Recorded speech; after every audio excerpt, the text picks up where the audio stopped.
Hello my dear students, welcome to our YouTube channel English Urdu tutorial. तो my dear students, हम लोगों ने पिछली वीडियो में केमिकल कैलकुलेशन के जो है लगभग 10 क्वेश्चंस को सॉल्व किए थे।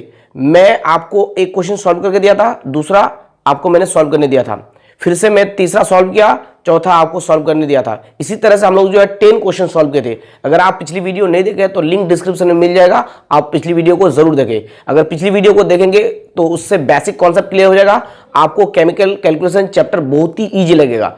तो मैं आपको सजेस्ट करूंगा कि केमिकल कैलकुलेशन के मेरी फर्स्ट वीडियो को जो लिंक डिस्क्रिप्शन में दिया हुआ है, लिंक को क्लिक करके जरूर देखें, जिससे आपका बेसिक कॉन्सेप्ट क्लियर हो जाएगा और आपको कभी भी जो है केमिकल कैलकुलेशन चैप्टर हार्ड नहीं लगेगा, बहुत ही इजी लगेगा अगर आप फर्स्ट वीडियो को देख लेंगे।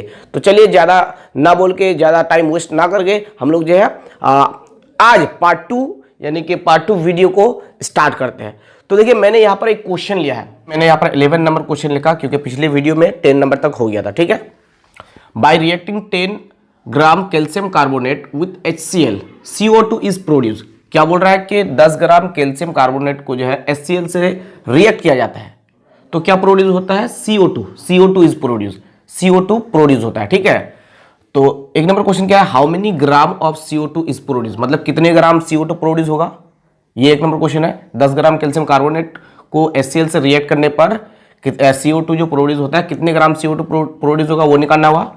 दूसरा number question, find the number of molecules of that CO2। ये CO2 का जो है जितने ग्राम CO2 प्रोड्यूस होगा, उस CO2 का जो है हम लोगों को क्या करना है, नंबर ऑफ मोलिक्यूल्स निकालना है। तो सबसे पहले मैं आप लोगों को एक चीज समझाना चाहूंगा इस क्वेश्चन को सॉल्व करने से पहले, जिससे जो है आपको ये क्वेश्चन बहुत इजी से समझ में आ जाएंगे। ठीक है, और भी मैं कुछ चीजें बताऊंगा जो कि 12 नंबर 13 नंबर क्वेश्चन में बहुत ही काम आएंगे। क्लियर है? तो आप लोग ध्यान से सुनिए मैं जो बोल रहा हूं। देखिए, 1 मोल इज इक्वल टू होता है मोलर मास। क्या होता है? मोलर मास, या फिर बोल सकते हैं मोलिक्यूलर मास। क्या बोल सकते हैं? मोलिक्यूलर मास। क्लियर है? 1 mole is equal to molar mass या मोलिकुलर मास। तो इसका मतलब क्या है? इसका मतलब ये है कि 1 mole CO2 carbon dioxide is equal to molecular mass या molar mass, molecular mass of CO2। Clear है? क्यों? क्योंकि देखिए 1 mole is equal to molar mass या मोलिकुलर मास होता है, तो 1 mole CO2 is equal to क्या हुआ? Molecular mass of CO2। ठीक है, तो मोलिकुलर मास ऑफ CO2 कितना है? हम लोग जानते हैं कि मोलिकुलर मास ऑफ CO2 जो है वो 44 ग्राम है। मैंने पिछली वीडियो में आप लोगों को बताया था। ठीक है, निकाल के भी दिखाया था, फिर भी यहाँ पर मैं निकाल के दिखा देता हूँ कि कार्बन डाइऑक्साइड का जो मोलिकुलर मास है वो 44 ग्राम है। देख लीजिए, कार्बन का कितना मोलिकुलर मास है? 12 ग्राम, और ऑक्सीजन का है 16 ग्राम, O2 है तो यहाँ पर 2 इंटू हो जाएगा। अब 12 का 12 प्लस 16 टू 32, तो 12 प्लस 32 कितना हो जाएगा? 44। तो कार्बन डाइऑक्साइड का यानी CO2 का मोलिकुलर मास जो है वो 44 ग्राम है। तो 1 mole CO2 is equal to molecular mass of CO2 है, तो मोलिकुलर मास ऑफ CO2 कितना है? 44 ग्राम। तो यहाँ पर हम क्या लिख सकते हैं? यहाँ पर हम लोग लिख सकते हैं 44 ग्राम, यानी 1 mole CO2 is equal to 44 gram CO2। Clear है? 1 mole CO2 is equal to 44 gram CO2। तो इसी तरह से ध्यान से समझिएगा, इसी तरह से 1 mole H2O is equal to क्या हुआ? मोलिकुलर मास ऑफ H2O होगा। क्लियर है? तो H2O का मोलिकुलर मास कितना है? H2O का मोलिकुलर मास है यानी वाटर का मोलिकुलर मास है 18 ग्राम। देख लीजिए, हाइड्रोजन का है 1 ग्राम, तो हाइड्रोजन 2 है तो 1 इंटू 2 प्लस ऑक्सीजन का है 16 ग्राम। ठीक है, तो 1 इंटू 2 होगा, 2 और 16 18। तो H2O का जो मोलिकुलर मास है वो 18 ग्राम है। तो 1 mole H2O is equal to molecular mass of H2O। तो H2O का मोलिकुलर मास कितना है? H2O का मोलिकुलर मास है 18 ग्राम, तो यहाँ पर हो जाएगा 18 ग्राम H2O। ठीक है, इसी तरह से हम लोग लिख सकते हैं 1 mole SO2 sulphur dioxide is equal to molecular mass of SO2। तो SO2 का मोलिकुलर मास कितना है? देखिए, सल्फर का है 32 और ऑक्सीजन का है 16 इंटू 2। ठीक है, तो 32 प्लस 16 टू 32, 16 दिन 32, तो 32 और 32 क्या हुआ? 64। सल्फर डाइऑक्साइड का मोलिकुलर मास कितना है? 64 ग्राम। तो यहाँ पर क्या हो जाएगा? 64 ग्राम। क्लियर है? तो इसका मतलब क्या? इसका मतलब ये है कि 1 मोल अगर 1 mole is equal to molar mass या मोलिकुलर मास हो तो 1 mole CO2 is equal to क्या होगा, मोलिकुलर मास ऑफ CO2 और CO2 का मोलिकुलर मास कितना है 44 ग्राम, तो 44 ग्राम CO2। ओके, इसी तरह से 1 mole H2 is equal to 18 gram H2 और 1 mole SO2 is equal to 64 gram SO2। और एक चीज समझिए, और एक ये समझिए कि 1 मोल ऑफ एनी कंपाउंड,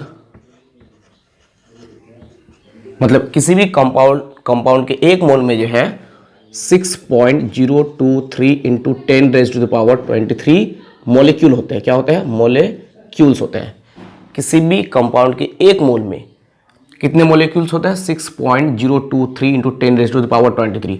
इसका मतलब क्या, 1 मोल ऑफ CO2 कंपाउंड या 1 mole compound is equal to क्या, 6.023 into 10 raise to the power 23 molecules.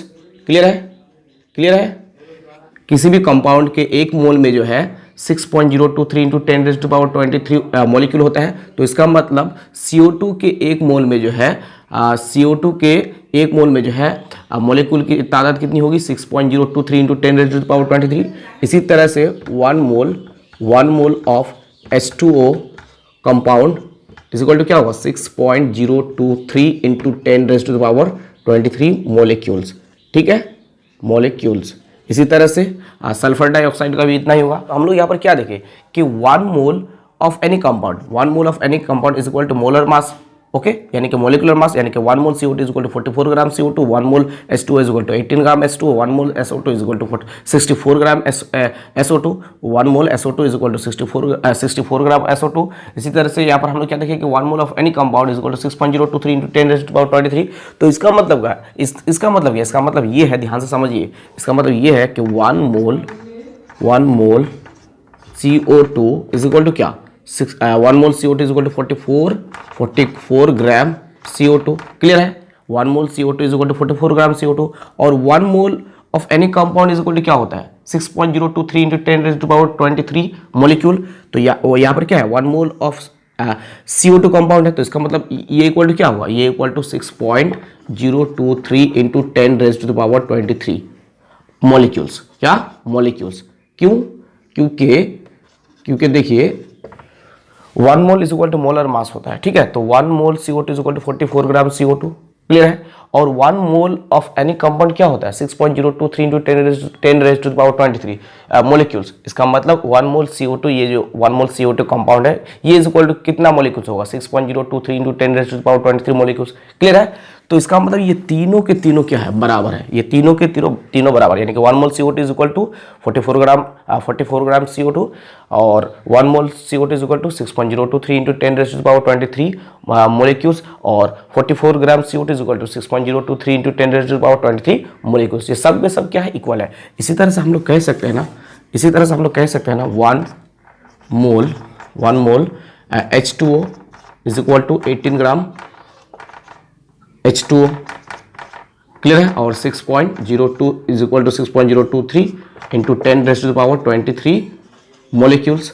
ठीक है, इसी तरह से हम लोग ये भी कह सकते हैं कि 1 mole SO2 is equal to 64 gram SO2 is equal to 6.023 into 10 raise to the power 23 molecules. Okay, तो यहाँ पर हम लोग को एक रिलेशन मिल गया कि 1 mole H2 is equal to 18 gram H2O और is equal to 6.023 into 10 raised to the power 23 molecules.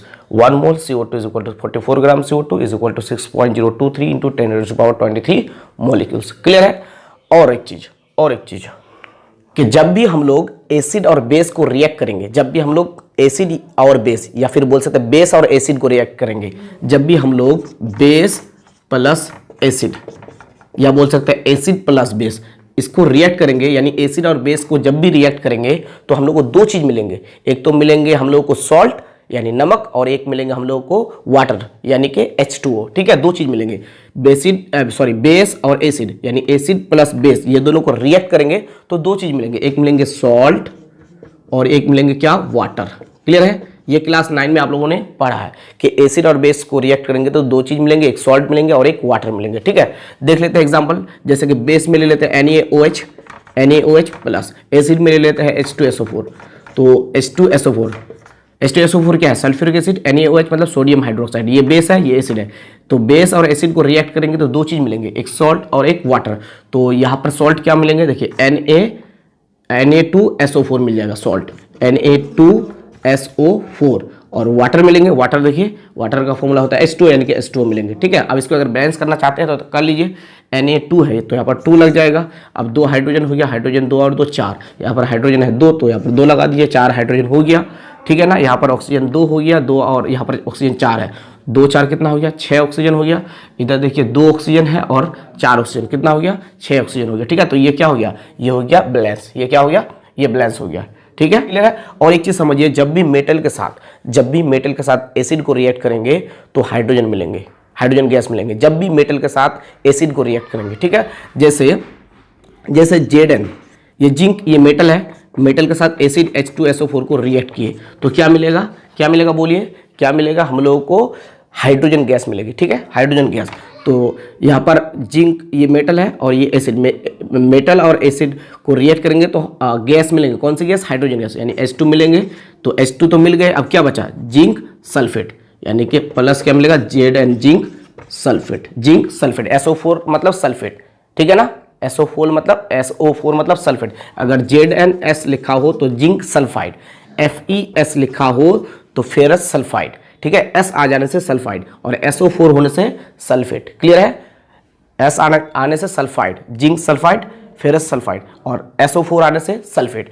तो मेटल और एसिड को रिएक्ट करेंगे तो क्या मिलेंगे हम लोग को?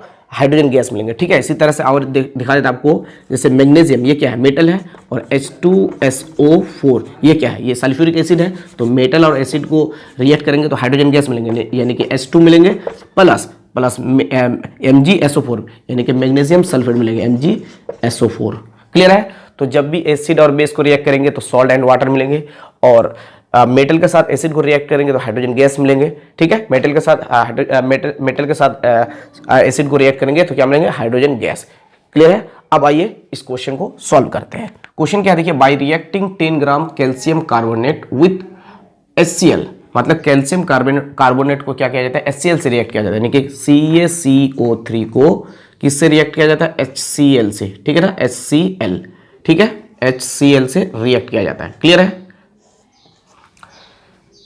CO2 इज प्रोड्यूस, मतलब कैल्शियम कार्बोनेट को HCl से रिएक्ट किया जाता है तो क्या प्रोड्यूस होता है? CO2 मतलब कार्बन डाइऑक्साइड, यानी कि CO2 प्रोड्यूस होता है, ठीक है। प्लस और भी प्रोड्यूस होंगे, मैंने बोला था कि हाइड्रोजन और ऑक्सीजन होगा तो वाटर तो प्रोड्यूस होगा ही, क्लियर है, यानी H2O प्रोड्यूस होगा। और भी एक चीज प्रोड्यूस होगी, देखिए Ca और क्लोरीन मिलके कैल्शियम क्लोराइड प्रोड्यूस होंगे, क्लियर है। अब देखिए इसको बैलेंस कर लेते हैं, यहाँ पर एक C है, यहाँ पर एक C है, ठीक है। यहाँ पर कार्बन 1 है, यहाँ पर कार्बन 1 है, O3 है, यहाँ पर O2 और यहाँ पर O1, O3 हो गया। हाइड्रोजन यहाँ पर 1 है, हाइड्रोजन यहाँ पर 2 है तो यहाँ पर 2 लगा दीजिए। अब 2 क्लोरीन भी हो गया, 2 क्लोरीन हो गया, इधर भी देखिए कितना है? 2 क्लोरीन है, तो ये बैलेंस हो गया, ठीक है, बैलेंस कर लिए।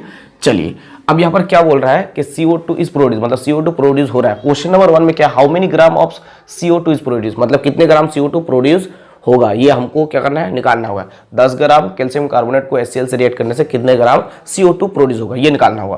तो यानी कि हम लोगों को कैल्शियम कार्बोनेट और CO2 को देखना, ठीक है, ये दोनों की बात चल रही है। तो कैल्शियम कार्बोनेट का मोलिकुलर मास कितना है? मोलिकुलर मास देखिए, कैल्शियम का है 40 और कार्बन का है 12 और ऑक्सीजन का है 16, और यहाँ पर O3 है तो इंटू 3 हो जाएगा, क्लियर है। यहाँ पर ग्राम इक्वल टू, देखिए 40 और 12 हो जाएगा हमारा 52 और 16 48, कितना हो जाएगा? ये दोनों मिलके 100 हो जाएगा, यानी 100 ग्राम, क्लियर है। अब CO2 का मोलिकुलर मास निकालते हैं। CO2 का मोलिकुलर मास कितना होगा? अभी तो मैंने दिखाया आप लोगों को। CO2 का होगा 44 ग्राम, ठीक है। कार्बन का है 12 प्लस ऑक्सीजन का है 16, ऑक्सीजन का कितना है? 16 इंटू O2 है तो 2 हो जाएगा। अब देखिए यहाँ पर ग्राम, 16 दूना 32, 32 और 12 ग्राम कितना होगा? 32 और 12 ग्राम हो जाएगा हमारा 44 ग्राम, कितना हो जाएगा? 44 ग्राम, ठीक है। तो इसका मतलब क्या, 100 ग्राम CaCO3 से 44 ग्राम हमको CO2 मिल रहा है, ठीक है। यहाँ पर लिखेंगे CaCO3 इन ग्राम, और यहाँ पर लिखेंगे CO2 इन ग्राम, क्लियर है। अब ध्यान से देखिए, ध्यान से देखिए कि 100 ग्राम CaCO3 से 44 ग्राम क्या मिल रहा है हमको CO2 मिल रहा है। ठीक है, तो हमको क्या करना है 10 ग्राम CaCO3 को रिएक्ट करना है, यानी कि कैल्शियम कार्बोनेट को रिएक्ट करना है, यानी यहाँ पर 10 ग्राम CaCO3 हो जाएगा, कितना CO2 प्रोड्यूस होगा ये निकालना होगा। ठीक है, तो हम लोग को तो पता नहीं, हम लोग क्या करेंगे x लेट लेंगे। ठीक है, अब देखिए हम लोग को x की वैल्यू निकालना है, देयरफॉर x इक्वल टू क्या होगा, देखिए x इक्वल टू क्या होगा, कैसे बैठाना है, देखिए 100 ग्राम से 44 ग्राम मिल रहा है तो 10 ग्राम से कम मिलेगा ना ज़्यादा, कम मिलेगा, तो इसका मतलब यहाँ पर कम कौन है 10 है, तो 10 ऊपर और ज़्यादा जो है वो नीचे, अगर ज़्यादा मिलता तो ज़्यादा ऊपर कम नीचे। ठीक है, इनटू अकेले जो है उसको गुना कर देना है। ठीक है, अब देखिए ये 0 0 कैंसिल हो गया। ठीक है, 44 के साथ 1 को गुना करेंगे तो 44 होगा, नीचे कितना होगा 10 होगा, और 0 को हटाएंगे तो 4.4 हो जाएगा, यानी कि देयरफॉर बोल रहा है how many gram of CO2 is produce, therefore 4.4 gram CO2 is produce. ठीक है, ये हो गया एक आंसर। और दूसरा क्वेश्चन क्या बोल रहा है कि find the number of molecules of that CO2, मतलब इस CO2 का 4.4 ग्राम CO2 का हमको क्या निकालना है, मोलिक्यूल्स निकालना, नंबर ऑफ मोलिक्यूल्स। तो मैंने अभी आप लोगों को बताया ना कि 1 mole of any compound is equal to 6.023 into 10⁻23 molecules, तो इसी रिलेशन से मिल जाएगा। ठीक है, देखिए 1 mole CO2 is equal to क्या होगा 44 ग्राम CO2 होगा कि नहीं, क्योंकि 1 mole is equal to molar mass होता है। ठीक है, तो 1 mole of any compound is equal to molar mass या मोलिकुलर मास होता है, तो 1 mole CO2 is equal to 44 gram CO2। ठीक है, अभी मैंने बताया आप लोगों को। ठीक है, अब इसको घुमा देते हैं, इसको क्या करते हैं घुमा देते हैं, इसको घुमा देते हैं। ठीक है, तो 44 ग्राम क्या होगा 44 gram CO2 is equal to क्या होगा 1 मोल CO2। अब ध्यान से देखिए 1 mole of any compound is equal to क्या होता है 6.023 इंटू 10⁻23 मोलिक्यूल्स, तो इसका मतलब यहाँ पर 1 मोल CO2 है, तो यहाँ पर हम लोग लिख सकते हैं 6.023 इंटू 10⁻23 मोलिक्यूल्स, लिख सकते हैं कि नहीं, लिख सकते हैं। ठीक है, तो हम लोग क्या करना है, हम लोग को 4.4 ग्राम CO2 का जो है 4.4 ग्राम CO2 का हमको क्या निकालना है, CO2 का हमको मोलिक्यूल निकालना है। ठीक है, तो हम लोग यहाँ पर लिख सकते हैं therefore 1 gram CO2 is equal to क्या होगा 6.02023 इंटू 10⁻23 बाय क्या होगा 44 यूनिटरी मेथड से 44 मॉलिक्यूल्स। क्लियर है। चलिए, तो देयरफॉर हम लोग क्या करना है 4.4 ग्राम का निकालना है, 4.4 ग्राम CO2 इज इक्वल टू क्या होगा 6.023 इंटू 10⁻23 बाई 44 इंटू क्या होगा इंटू 4.4 का निकालेंगे तो इंटू 4.4 हो जाएगा। क्लियर है, मोलिक्यूल्स। क्लियर है। अब देखिए इस डेसिमल को हटाएंगे तो यहाँ पर क्या लग जाएगा, यहाँ पर 10 लग जाएगा। ठीक है, तो 44 कैंसिल हो जाएगा। क्लियर है। अब देखिए यहाँ पर है 6.023 इंटू 10⁻23 और नीचे क्या है 10, यानी कि 10 की पावर कुछ भी नहीं है तो इसका 10 के ऊपर पावर कुछ भी नहीं है तो इसका मतलब 1 है।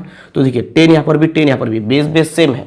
ठीक है, क्लास 9 में लॉज ऑफ इंडिसेस में क्या कहते हैं, अगर बेस सेम हो और डिवाइड में हो तो पावर माइनस होंगे, यानी कि यहाँ पर हम लोग पावर माइनस करना पड़ेगा। 6.023 इंटू देखिए यहाँ पर 10 पावर 23, यहाँ पर 10 पावर 1 है तो 23 में से 1 माइनस होगा तो क्या बचेगा 22 बचेगा, यानी 6.023 इंटू 10⁻22 मॉलिक्यूल्स होगा। ठीक है, ये हमारा हो जाएगा आंसर।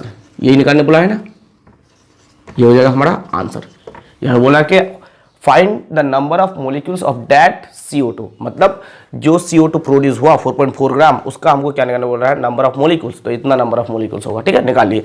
तो मुझे उम्मीद है कि आप लोग समझ में आया होगा। और एक चीज़ समझिए आप लोग, अगर आपको नंबर ऑफ मोल्स निकालने बोलते हैं, नंबर ऑफ मोल्स, तो नंबर ऑफ मोल निकालने के लिए बोलते हैं, अगर यहाँ पर that find the number of moles होता तो क्या होता, देखिए given mass by molecular mass लिखना होगा, यानी कि गिवन मास कितना था 4.4 ग्राम, 4.4 ग्राम, ये तो निकाले 4.4 ग्राम 4.4 बाई मोलिकुलर मास कितना होगा CO2 का 44 ग्राम। ठीक है, इसको डिवाइड करेंगे तो क्या मिलेगा 0.1, यानी कि नंबर ऑफ मोल्स कितना होगा 0.1 होगा। ठीक है, अगर नंबर ऑफ मोल्स निकालने बोलते तो नंबर ऑफ मोल अगर निकालने बोले तो इस तरह से नंबर ऑफ मोल निकाल सकते हैं।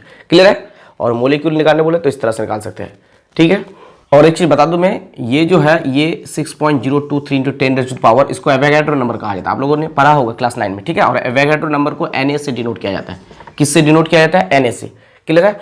और अगर आपको मोलिक्यूल निकालना हो तो यहाँ पर एक फॉर्मूला बन जाता है। देखिए ऊपर हो गया एवोगैड्रो नंबर, यानी Na, और नीचे हो गया क्या, नीचे हो गया आपका जो है मोलिकुलर मास, यानी कि देखिए 44 ग्राम था, तो ये क्या है, ये CO2 का था मोलिकुलर मास, नीचे हो गया मोलिकुलर मास। क्लियर है? इनटू क्या, गिवन मास, इनटू क्या, गिवन मास, मतलब जितना मास का आपको निकालना है, जैसे 4.4 ग्राम का निकालना था तो यहाँ पर इनटू गिवन मास हो जाएगा। ठीक है, गिवन मास। ये फॉर्मूला भी अगर आप याद कर लेते हैं तो आप molecules, number of molecules direct निकाल सकते हैं। ठीक है, क्या एवोगाड्रो नंबर पर नीचे मोलर मास। ठीक है, किसका मोलर मास, जिस कंपाउंड का निकालना है, यानी CO2 का निकालना है तो CO2 का मोलर मास या मोलिकुलर मास, और इनटू गिवन मास, कितने मास का निकालना है, 4.4 ग्राम का है निकालना है, 8.2 ग्राम का निकालना है, कितने का निकालना है। ठीक है, तो ये फॉर्मूला आपके पास निकल के आ गया, और अगर इस फॉर्मूला की मदद से निकालेंगे तो बहुत जल्दी नंबर ऑफ मोलिक्यूल्स निकल जाएगा। ठीक है, बहुत जल्दी निकल जाएगा। तो देखिए आप लोग स्क्रीन पे देख सकते हैं, मैंने आप लोगों को बोर्ड पे बताया भी कि नंबर ऑफ मोल्स निकालने के लिए इस फॉर्मूला को आप लोग यूज़ कर सकते हैं, given mass by molar mass. ये फॉर्मूला यूज़ करेंगे तो बहुत जल्दी जो है नंबर ऑफ मोल्स निकल जाएंगे। ठीक है, गिवन मास मतलब जो भी मास दिया हुआ रहेगा। ठीक है, और नीचे मोलर मास या मोलिकुलर मास। ठीक है, जिस कंपाउंड का निकालना है उस कंपाउंड का नीचे जो है मोलिकुलर मास बैठा देना है। ठीक है, तो नंबर ऑफ मोल्स निकल जाएंगे। और नंबर ऑफ मोलिक्यूल्स अगर निकालना है तो ये फॉर्मूला अप्लाई कर लीजिए, बहुत जल्दी जो है शॉर्ट टाइम में नंबर ऑफ मोलिक्यूल्स निकल जाएंगे।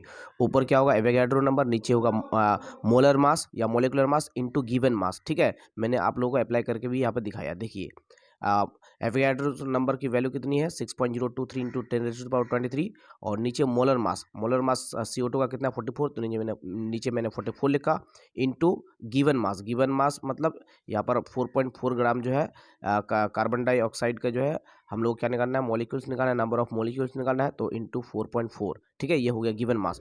तो इसको अगर हम लोग सॉल्व करेंगे तो हम लोग को मिल जाएगा 6.023 इंटू 10⁻22, जो कि मैंने आप लोगों को बोर्ड पे दिखाया। ठीक है, तो आप लोगों को मैं सजेस्ट करूंगा कि अगर आपको नंबर ऑफ मोल्स निकालने बोले तो इस फॉर्मूला को यूज़ कीजिएगा, given mass by molar mass, और अगर नंबर ऑफ मॉलिक्यूल्स निकालने बोले तो ये फॉर्मूला को यूज़ कीजिएगा, Avogadro's number by molar mass into given mass. ठीक है, बहुत जल्दी आपका आंसर निकल जाएंगे। ठीक है, आपका ज़्यादा टाइम भी वेस्ट नहीं होगा। तो आप लोग एग्जाम में ये दोनों फॉर्मूला यूज़ कीजिए। अब आ जाइए क्वेश्चन नंबर 12 में। देखिए क्वेश्चन क्या है, how many gram sulphuric acid is needed to react with 40 gram sodium hydroxide. बोल रहा है कि कितने ग्राम सल्फ्यूरिक एसिड की ज़रूरत है 40 ग्राम सोडियम हाइड्रोक्साइड से रिएक्ट करने के लिए। तो मैंने क्या बोला आप लोगों को कि एसिड और बेस अगर रिएक्ट होगा तो सॉल्ट एंड वाटर बनेगा। क्या बनेगा, सॉल्ट और वाटर। तो देखिए सल्फ्यूरिक एसिड को किससे रिएक्ट किया जाएगा, सोडियम हाइड्रोक्साइड। तो ये तो एसिड है, ये क्या है, सोडियम हाइड्रोक्साइड, ये बेस है, यानी बेस के साथ एसिड को रिएक्ट करेंगे, यानी कि NaOH प्लस H2SO4। ठीक है ना, सल्फ्यूरिक एसिड का फॉर्मूला क्या है, H2SO4, और सोडियम हाइड्रोक्साइड का फॉर्मूला NaOH। क्लियर है, ये दोनों रिएक्ट करेंगे तो क्या बनेंगे, सॉल्ट एंड वाटर बनेंगे, यानी कि सॉल्ट यहाँ पर क्या बनेंगे, Na2SO4 प्लस वाटर बनेंगे H2O। क्या बनेंगे, वाटर, H2O। अब इसको बैलेंस कर लेते हैं, यहाँ पर 2 है, Na2, सोडियम 2 है तो यहाँ पर 2 हो जाएगा। ठीक है, अब 2 ऑक्सीजन हो गया, 2 और 4 6 ऑक्सीजन, ऑक्सीजन कितना है 4, और यहाँ पर 1 यानी 5, तो यहाँ पर 2 लगा देंगे तो 4 और 2 6 ऑक्सीजन हो गया। ठीक है, अब देखिए हाइड्रोजन 2 हो गया, हाइड्रोजन 2 और 2 4, इधर हाइड्रोजन कितना 2 और 2 4, इसके बाद सल्फर 1। ठीक है, सब बैलेंस हो गया। तो हम लोग क्या करना है, हम लोगों को जो है अब देखना है कि कितने ग्राम सल्फ्यूरिक एसिड की ज़रूरत है 40 ग्राम सोडियम हाइड्रोक्साइड से रिएक्ट करने के लिए।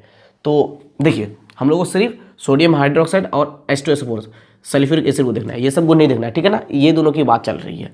तो इसका जो है हम लोग मोलिकुलर मास निकालेंगे, यानी 2 सोडियम हाइड्रोक्साइड का मोलिकुलर मास निकालेंगे। तो सोडियम का जो मोलिकुलर मास है यहाँ पर दिया हुआ रहेगा। ठीक है ना, थर्ड ब्रैकेट में सोडियम कितना, सोडियम 23 प्लस ऑक्सीजन कितना कोमा होगा, ऑक्सीजन होगा 16। ठीक है, ऑक्सीजन 16, और हाइड्रोजन कितना, हाइड्रोजन 1। ठीक है, हाइड्रोजन कितना 1, ये दिया हुआ रहेगा। तो 2 और सोडियम का 23 प्लस ऑक्सीजन का 16, हाइड्रोजन का 1। ठीक है, ग्राम।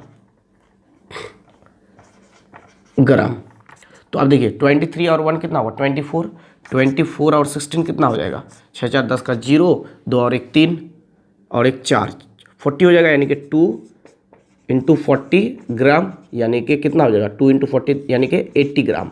क्लियर है। अब H2SO4 का निकालते हैं। तो हाइड्रोजन का है 1 ग्राम, हाइड्रोजन 2 है तो 2 हो जाएगा, प्लस सल्फर का है 32, सल्फर का कितना है 32 है, ठीक है, यहाँ पर लिखे नहीं है, सल्फर का 32, ये दिया हुआ रहेगा, टेंशन मत लीजिए।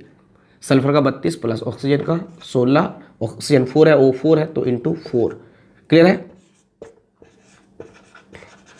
अब देखिए 1 इंटू 2 मतलब 2 होगा, अब 16 चौक 64 होगा तो 2 देखिए यहाँ पर जोड़ते हैं 2 और 32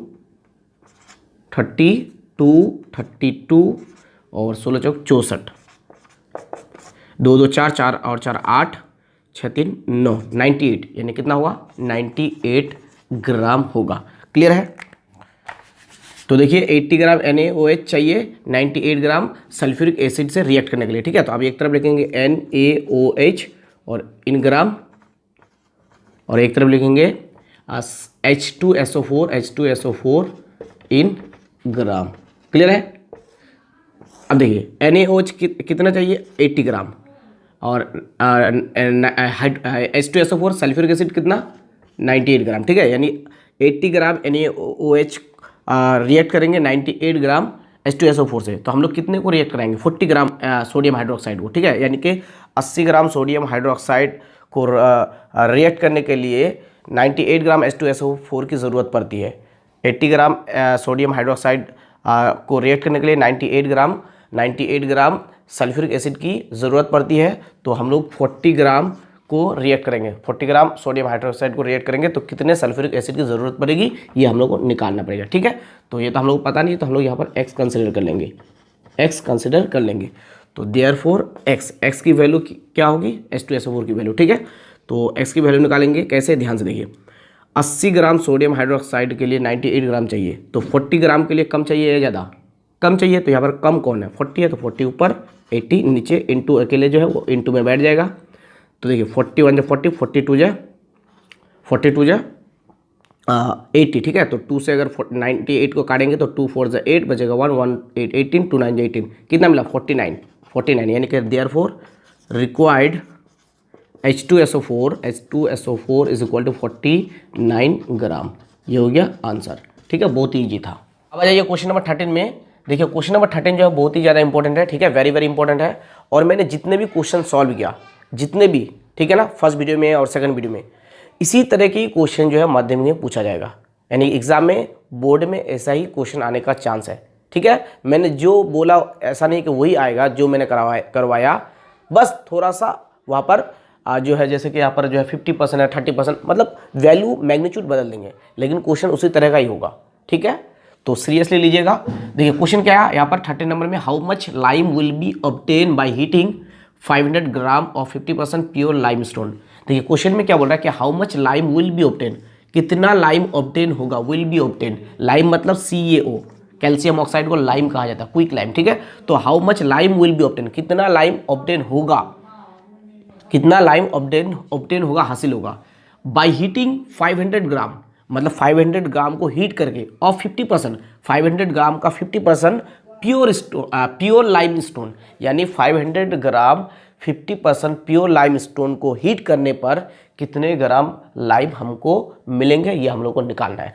तो यहाँ पर किसको हीट किया जाता है, प्योर लाइम स्टोन को, यानी कि प्योर लाइम स्टोन यानी लाइम स्टोन को हीट किया जाता है। तो लाइम स्टोन किसको बोलते हैं, CaCO3, इसको हीट करने से क्या मिलता है, लाइम मिलता है, ठीक है ना, यानी कि CaO मिलेगा, पता है आप लोग क्या मिलेगा, बोलिए, CaO करवाए थे पिछली वीडियो में, CaO और CO2, ठीक है, ये मिलेंगे। तो बोल रहा है कि how much lime will be obtain by heating 500 gram of 50% pure lime stone. तो जब भी इस तरह से लिखा हुआ रहेगा तो सबसे पहले प्योर लाइम स्टोन निकाल लीजिए, कितना है 500 gram of pure lime stone, यानी कि यहाँ पर प्योर लाइम स्टोन होगा, प्योर लाइम स्टोन, देखिए 500 ग्राम ऑफ 50%, ठीक है ना, यानी 50% का 500 ग्राम, यानी 500 इंटू 50% बोला है तो 50/100 होगा, क्योंकि परसेंट के लिए नीचे 100, अगर 30% बोलता तो 30/100, 20% बोलता तो 20/100, ठीक है। और यहाँ पर 500 ग्राम है तो 500, अगर 200 ग्राम होता तो 200, 300 ग्राम होता तो 300 ग्राम, ओके। अब देखिए ये जीरो, ये जीरो, ये जीरो, ये जीरो कैंसिल। अब 5 के साथ 50 को गुना करना है, तो 5 5 है 25, यानी 250 हुआ, 250 ग्राम, यानी प्योर लाइम स्टोन कितना हो जाएगा, 250 ग्राम। ठीक है, यानी 250 ग्राम प्योर लाइम स्टोन हो गया। अब यहाँ पर क्या बोल रहा है कि how much lime will be obtain, कितने लाइम ऑब्टेन होगा बाई हीटिंग, यानी कि ये जो है इसको हीट करके, ये कितना है by heating 255 gram lime stone, यानी कि 255 ग्राम लाइम स्टोन को हीट करने पर कितने हमको जो है लाइम यानी कि CaO मिलेगा। तो केमिकल रिएक्शन क्या हो जाएगा, ये वाला रिएक्शन यहाँ पे मैं लिखता हूँ, केमिकल रिएक्शन क्या हो जाएगा, CaCO3, हम लोग को क्या मिलेगा इसको हीट करने से, इसको हीट करने से मिलेगा हम लोग को CaO कैल्शियम ऑक्साइड यानी कि लाइम प्लस CO2। ठीक है, ये ऑलरेडी बैलेंस है। ठीक है, यहाँ पर आप लोग केमिकल रिएक्शन भी लिख सकते हैं, केमिकल रिएक्शन। ठीक है, ये वाला केमिकल रिएक्शन होगा। चलिए, हम लोगों को सिर्फ इसका और इसका मोलिकुलर मास निकालना है। ठीक है, क्योंकि कितने क्विक लाइम यानी कि लाइम ऑब्टेन होगा वो बोला है, और किसको हीट किया जाता है, CaCO3 यानी कि प्योर लाइम स्टोन को, इसके बात नहीं है। ठीक है, तो इसका जो है मोलिकुलर मास हम लोगों को नहीं निकालना होगा। तो CaCO3 का मोलिकुलर मास कितना होता है, 100 ग्राम। ठीक है, फिर से निकाल लेते हैं। कैल्शियम का है 40, कार्बन का है 12, ऑक्सीजन का है 16 × 3 होगा। ठीक है, क्योंकि यहाँ पर 3 है ग्राम, इसको अगर हम लोग ऐड करेंगे तो कितना हो जाएगा 100 ग्राम। ये सब मतलब ओवरऑल वैल्यू 100 ग्राम आ जाएंगे। ठीक है, और कैल्शियम ऑक्साइड का कितना होता है 56 ग्राम, कैल्शियम का है 40 और ऑक्सीजन का है 16, तो कितना हो जाएगा बोलिए 56 ग्राम। ठीक है, तो हम लोग यहाँ पर लिख सकते हैं CaCO3 इन ग्राम, और यहाँ पर लिख सकते हैं CaO इन ग्राम। क्लियर है। चलिए, CaCO3 इन ग्राम, 100 ग्राम CaCO3 से कितना मिल रहा है 56 मिल रहा है। ठीक है, तो यहाँ पर बोल रहा है कि 500 ग्राम ऑफ 50%, तो कितना मिला 250 ग्राम। तो 250 ग्राम लाइम स्टोन यानी कि CaCO3, तो 250 यानी 250 ग्राम से कितना मिलेगा CaO यानी लाइम, ये हम लोग को निकालना होगा। तो यहाँ पर x ले लेते हैं। ठीक है, तो देयरफॉर ध्यान से देखिए, देयरफॉर हम लोग लिख सकते हैं x इज इक्वल टू, देखिए 100 से 56 मिल रहा है, तो 250 से कम मिलेगा या ज़्यादा मिलेगा, तो इसका मतलब यहाँ पर ज़्यादा कौन है 250, तो इसलिए ज़्यादा ऊपर और कम नीचे इनटू अकेले जो है उसको गुना करना है। ठीक है, अब 1 0 कैंसिल हो गया। ठीक है, अब 25 और 56 को गुना करेंगे, 25 और 56 को गुना करेंगे तो 1400 होगा। कितना होगा 1400 होगा। ठीक है, 1400 नीचे कितना 10, अब 0 0 कैंसिल हो जाएगा तो कितना मिलेगा 140, यानी कि x की वैल्यू 140 आ गई, यानी कि x किसकी वैल्यू है CaO की, किसकी CaO की वैल्यू है। तो देयरफॉर रिक्वायर्ड CaO यानी कि लाइम, रिक्वायर्ड लाइम भी लिख सकते हैं या CaO लिख सकते हैं। ठीक है, कितना 140 ग्राम, ये हो गया आंसर। ठीक है, तो बहुत ही इजी क्वेश्चन है और इंपॉर्टेंट क्वेश्चन है। क्लियर है। चलिए क्वेश्चन नंबर 14 में आइए। क्वेश्चन नंबर 14 क्या है, how many gram of hydrogen gas will be obtain bye reacting 50 gram of 35% impure zinc with sulphuric acid. यहाँ पर देखिए बोल रहा है इम्प्योर जिंक 50 ग्राम है, 50 ग्राम के 35% जो है इम्प्योर है वो। ठीक है, 50 ग्राम जिंक में से 35% इम्प्योर जिंक है। ठीक है ना, उसको जो है क्या किया जाता है, मतलब वहाँ से जो प्योर जिंक मिलेंगे उसको किससे रिएक्ट किया जाता है, सल्फ्यूरिक एसिड से। और सल्फ्यूरिक एसिड से रिएक्ट करने के बाद कितना हाइड्रोजन प्रोड्यूस होंगे, कितना हाइड्रोजन हम लोग को मिलेंगे वो हम लोग को निकालना है। ठीक है, तो यहाँ पर सबसे पहले लिखिए आप लोग इम्प्योर जिंक। देखिए 50 ग्राम का 35% इम्प्योर जिंक, यानी कि 50 × 35 बाई, बोलिए नीचे क्या होगा परसेंट के लिए, नीचे 100। ठीक है, तो अब देखिए 0 0 कैंसिल हो जाएगा। ठीक है, 5 1 5, 5 2 10। तो आप देखिए ऊपर कितना है 35, नीचे कितना है 2, 35 को 2 से भाग लगाएंगे तो कितना मिलेगा 17.5 मिलेगा। ठीक है, यानी इतना ग्राम इम्प्योर जिंक है 50 ग्राम में, इतने ग्राम। ठीक है, इतना ग्राम। तो देयरफॉर प्योर जिंक निकालेंगे तो इसको माइनस करेंगे 50 से, तो देयरफॉर प्योर जिंक, इसी प्योर जिंक को जो है रिएक्ट किया जाएगा। ठीक है, किससे, सल्फ्यूरिक एसिड से। तो प्योर जिंक को निकालेंगे, कितना है टोटल 50 ग्राम, 50 ग्राम में से इम्प्योर जिंक कितना है, इसको माइनस कर देंगे 17.5, इसको माइनस कर देंगे। तो माइनस करने से कितना मिलेगा हम लोग को, मिलेगा 50 में से अगर 17.5 को माइनस करेंगे तो हम लोग को मिलेगा 32.5 ग्राम। कितना मिलेगा 32.5 ग्राम, ये मिलेगा। क्लियर है, ये मिलेगा हम लोगों को। ठीक है, माइनस करके देख लीजिए। अब देखिए इसको जो है ये जिंक, इस प्योर जिंक को जो है सल्फ्यूरिक एसिड से रिएक्ट किया जाता है, यानी जिंक और सल्फ्यूरिक एसिड को रिएक्ट किया जाएगा। देखिए आपको बोल रहा है जिंक और सल्फ्यूरिक एसिड को रिएक्ट किया जाता है, तो जिंक है मेटल और सल्फ्यूरिक एसिड ये सल्फ्यूरिक एसिड, यानी मेटल और एसिड को रिएक्ट करेंगे तो हाइड्रोजन गैस मिलेगी।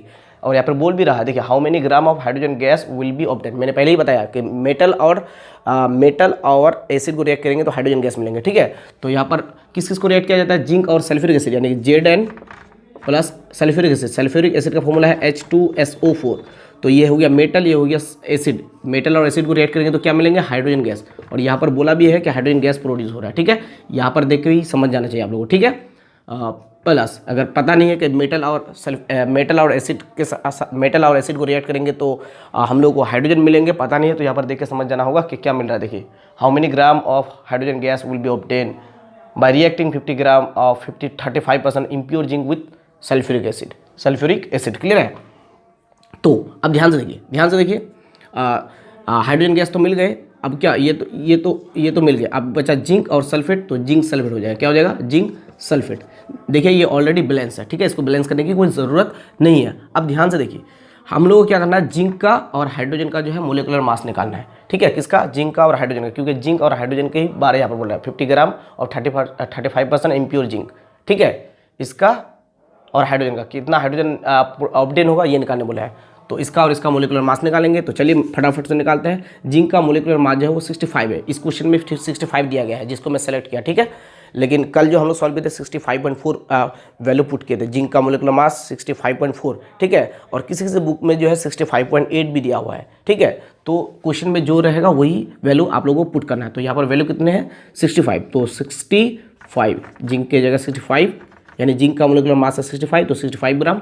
और हाइड्रोजन का कितना है 1, तो 1 इंटू टू कितना हुआ 2, यानी कि 2 ग्राम। क्लियर है। अब यहाँ पर क्या लिखेंगे हम लोग, यहाँ पर लिखेंगे Zn इन ग्राम, और यहाँ पर क्या लिखेंगे H2 इन ग्राम। क्लियर है। अब देखिए ध्यान से देखिए 65 ग्राम जिंक देता है 2 ग्राम हाइड्रोजन गैस, ठीक है।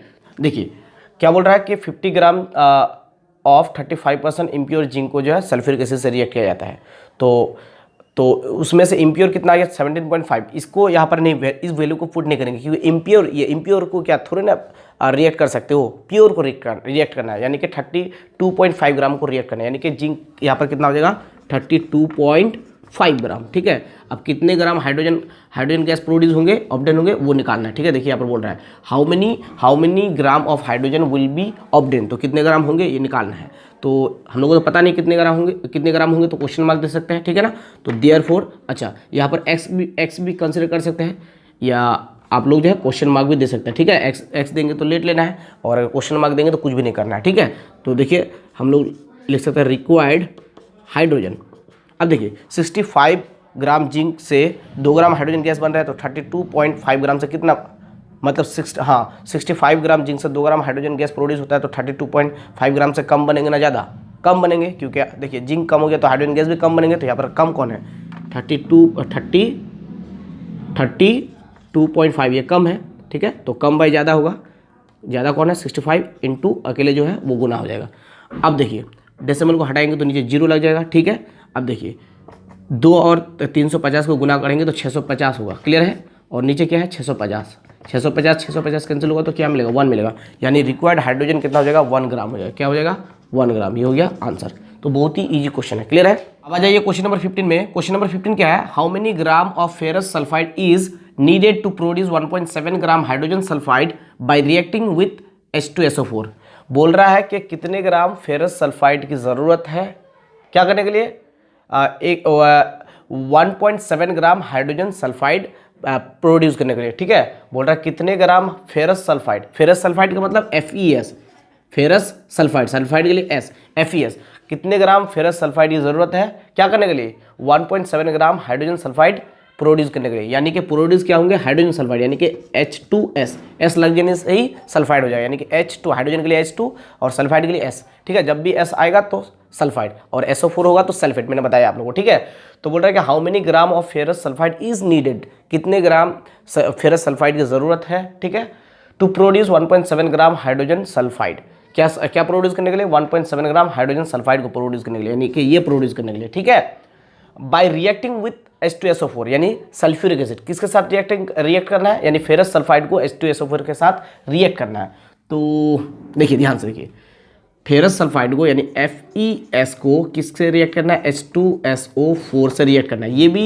ये भी केमिकल रिएक्शन मैंने आप लोग बताया था, ठीक है। यहाँ पर देखिए ध्यान से देखिए, बोल रहा है कि how many gram of ferrous sulphide is needed to produce 1.7 gram. देखिए क्या प्रोड्यूस हो रहा है, 1.7 ग्राम हाइड्रोजन सल्फाइड, यानी FeS और H2SO4 के साथ रिएक्ट करेंगे, ठीक है ना। फेरस सल्फाइड इससे रिएक्ट किया जाता है, H2SO4 के साथ रिएक्ट करेंगे तो क्या प्रोड्यूस हो रहा है, हाइड्रोजन सल्फाइड, यानी कि H2S। क्लियर है, यानी ये H2 और ये S, ये दोनों मिलकर H2S बन गया। अब बचा क्या, Fe और SO4, तो ये हो गया Fe ferrous sulphate SO4। Clear है। तो हम लोग बोल रहा है कि कितने ग्राम फेरस सल्फेट की ज़रूरत है 1.7 ग्राम हाइड्रोजन सल्फाइड प्रोड्यूस करने के लिए। तो बहुत ही ईजी है, हम लोग को सिर्फ फेरस सल्फाइड को देखना है और हाइड्रोजन सल्फेट को देखना है, ठीक है। हाइड्रोजन सल्फाइड ये दोनों की बात चल रही है, ठीक है। तो फेरस सल्फाइड का मोलिकुलर मास निकालेंगे, तो देखिए Fe का यानी कि आयरन का मोलिकुलर मास है 56 ग्राम, ठीक है, प्लस सल्फर का है 32, तो कितना हो जाएगा 6 2 8 5 3 8 यानी 88 ग्राम, कितना हो जाएगा 88 ग्राम, कितना हो जाएगा 88 ग्राम। H2S का निकालिए, हाइड्रोजन का है 1 इंटू 2 हो जाएगा क्योंकि 2 है, प्लस 32, सल्फर का है 32, ठीक है। देख लीजिए यहाँ पर, तो ग्राम 1 इंटू 2 2 होगा, 2 और 32 यानी कि 2 और 32 32 कितना हो जाएगा, 2 और 32 हो जाएगा 34 ग्राम। क्लियर है। अब यहाँ पर एक तरफ लिखेंगे FeS इन ग्राम और यहाँ पर लिखेंगे H2S इन ग्राम। क्लियर है। तो 88 ग्राम फेरस सल्फाइड 34 ग्राम H2SO4 देता है। तो बोल रहा है कि 1.7 ग्राम हाइड्रोजन सल्फाइड यानी H2S को प्रोड्यूस करना है, ठीक है ना, 1.7 ग्राम। तो यानी कि यहाँ पर हो जाएगा 1.7 के लिए how many gram of ferrous sulphide is needed, यानी फेरस सल्फाइड हम लोग को निकालना है। ये तो पता नहीं है तो यहाँ पर x ले लेते हैं, ठीक है ना, लेट देयरफॉर x की वैल्यू निकालेंगे। अब देखिए 88 ग्राम से 34 ग्राम H2S यानी कि 88 ग्राम FeS से फेरस सल्फाइड से 34 ग्राम H2S यानी कि हाइड्रोजन सल्फाइड प्रोड्यूस होता है। तो 1.7 ग्राम के लिए कम चाहिए या ज़्यादा फेरस सल्फाइड, कम चाहिए। 34 ग्राम के लिए 88 ग्राम चाहिए, तो 1.7 के लिए कम चाहिए, क्योंकि कम हो गया तो कम चाहिए। तो यहाँ पर कम कौन है, 1/1.7 है, और ज़्यादा कौन है 34, ठीक है। तो जो कम मतलब कम चाहिए तो कम को ऊपर और ज़्यादा को नीचे, ठीक है। और इंटू अकेले जो है वो इंटू में बैठ जाएगा। अब इस डेसिमल को हटाएंगे तो क्या लगेगा यहाँ पर, बोलिए 0 लग जाएगा, ठीक है। हम लोग कैंसिल कर सकते हैं, ध्यान से देखिए 17 - 17 17 2 34, ठीक है, यानी कि 20 मिलेगा। और यहाँ पर हो जाएगा हमारा 2 5 2 10 20 2 10 20 2 4 8 2 4 8 यानी ऊपर मिलेगा 44, नीचे मिलेगा 10, 44/10, 0 को हटाएंगे तो 4.4, कितना हो जाएगा 4.4, यानी कि H2S रिक्वायर्ड H2S कितना हो जाएगा, यहाँ पर लिख लेते हैं देयरफॉर रिक्वायर्ड H2S यानी कि हाइड्रोजन सल्फाइड कितना होगा 4.4 ग्राम, ठीक है। ये आंसर हो जाएगा 4.4 ग्राम। क्लियर है। अब आइए क्वेश्चन नंबर 16 में। देखिए क्वेश्चन नंबर 16 क्या है, how many gram of magnesium metal will give 1.2 gram hydrogen on complete reaction with dilute H2SO4। देखिए यहाँ पर बोल रहा है कि कितने ग्राम मैग्नीशियम मेटल विल गिव, कितने ग्राम मैग्नीशियम मेटल हम लोग को देगा 1.2 ग्राम हाइड्रोजन, ठीक है। कितने ग्राम मैग्नीशियम मेटल यानी कितने ग्राम मैग्नीशियम जो है हम लोग को देगा 1.2 ग्राम हाइड्रोजन, ठीक है, on complete reaction with dilute H2SO4, यानी कि मैग्नीशियम के साथ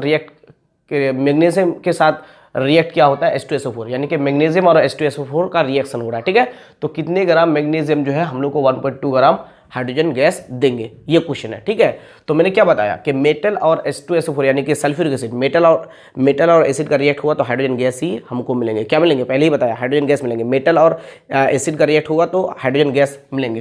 क्लियर है। तो यहाँ पर रिएक्शन क्या हुआ, देखिए यहाँ पर बोल रहा है कि how many gram of magnesium metal will give 1.2 gram hydrogen on complete reaction with dilute H2SO4 यानी कि मैग्नीशियम मेटल यानी कि Mg रिएक्ट हो रहा है किससे, H2SO4 से, H2SO4 से, ठीक है। और क्या प्रोड्यूस हो रहा है, हाइड्रोजन। मैंने बताया कि मेटल और एसिड का रिएक्ट होगा तो हाइड्रोजन गैस बनेंगे, ठीक है। और साथ में एक चीज़ बनेंगे, देखिए यहाँ पर हाइड्रोजन तो बन गए, अब क्या बनेंगे, मैग्नीशियम सल्फेट MgSO4, ठीक है, MgSO4, ठीक है। अब देखिए ये बैलेंस कर लेते हैं, देखिए हाइड्रोजन 2 है, हाइड्रोजन 2 है, क्लियर है। मैग्नीशियम 1 2 है, सल्फर 1 और O4 क्लियर है। मतलब ये जो है बैलेंस है, ठीक है, इसको बैलेंस करने की ज़रूरत नहीं है। अब यहाँ पर किस किस की बात हो रही है, मैग्नीशियम मेटल और किसकी, हाइड्रोजन की। यानी कि मैग्नीशियम का हमको क्या निकालना है, मॉलिक्यूलर मास। तो मैग्नीशियम का मॉलिक्यूलर मास है 24 ग्राम, तो 24 ग्राम, क्लियर है। अच्छा, हाइड्रोजन का कितना है 1, हाइड्रोजन 2 है तो 1 × 2, 1 × 2 का मतलब 2 होगा, कितना होगा 2 होगा, 2 ग्राम, क्लियर है। तो यहाँ पर लिखेंगे Mg इन ग्राम और यहाँ पर लिखेंगे H2 इन ग्राम, क्लियर है। How many gram of magnesium metal will give, कितने ग्राम मैग्नीशियम मेटल देगा 1.2 ग्राम हाइड्रोजन गैस, यानी 1.2 ग्राम हाइड्रोजन गैस। तो यहाँ पर 24 ग्राम मैग्नीशियम दे रहा है 2 ग्राम, तो 1.2 ग्राम कितने how many gram of magnesium metal will give, कितने ग्राम मैग्नीशियम मेटल देगा 1.2 ग्राम हाइड्रोजन, यानी कि 1.2 ग्राम इधर। अब ध्यान से देखिए, हम लोग को क्या करना है, मैग्नीशियम निकालना है, क्लियर है। 24 ग्राम मैग्नीशियम से 2 ग्राम हाइड्रोजन गैस प्रोड्यूस होती है, क्लियर है। तो कितने ग्राम मैग्नीशियम होंगे कि हम लोग को 1.2 ग्राम हाइड्रोजन गैस मिलेंगे। तो ध्यान से देखिए, 2 ग्राम हाइड्रोजन के लिए 24 ग्राम मैग्नीशियम चाहिए, तो 1.2 ग्राम के लिए कम चाहिए या ज़्यादा, देखिए कम हो गया तो कम चाहिए, ठीक है। इसीलिए यहाँ पर x इक्वल टू क्या होगा 1.2, कम ऊपर ज़्यादा नीचे इंटू 24, क्लियर है। अब कैंसिल करेंगे तो 12 2 × 24, अब 12 के साथ 12 को गुना करेंगे 1.2 है, ठीक है। 12 × 12 करेंगे तो 144 होता है, 144। तो यहाँ पर एक डिजिट के बाद डेसिमल है, तो इधर से एक डिजिट के बाद डेसिमल बैठा दीजिए, ठीक है, यानी कि 14.4 ग्राम, 14.4 ग्राम ये हो गया हमारा आंसर। देयरफॉर x यानी कि रिक्वायर्ड, यही निकालने बोला है, required hydrogen is equal to 14.4 gram, ये हो गया हमारा आंसर। तो आप लोगों को जो क्वेश्चन पढ़ के खुद ब खुद समझ में आ जाना चाहिए कि क्या रिएक्ट हो रहा है, किसके साथ रिएक्ट हो रहा है और क्या प्रोड्यूस हो रहा है, और बाकी चीज़ को अपने से निकालने की कोशिश करना है। ऐसा नहीं कि जो प्रोड्यूस हो रहा है उसी को लिख के छोड़ देंगे, इसको लिखेंगे नहीं, सबको लिखना होगा, नहीं तो मार्क्स कम मिलेंगे, नहीं भी मिल सकता है, क्लियर है। तो डियर स्टूडेंट्स, मुझे उम्मीद है कि आपको जो है सारे सम्स इस वीडियो में समझ में आया होगा। तो नेक्स्ट वीडियो में जो है और भी कुछ सम्स लेके आऊँगा। तो till then take care, tata bye bye.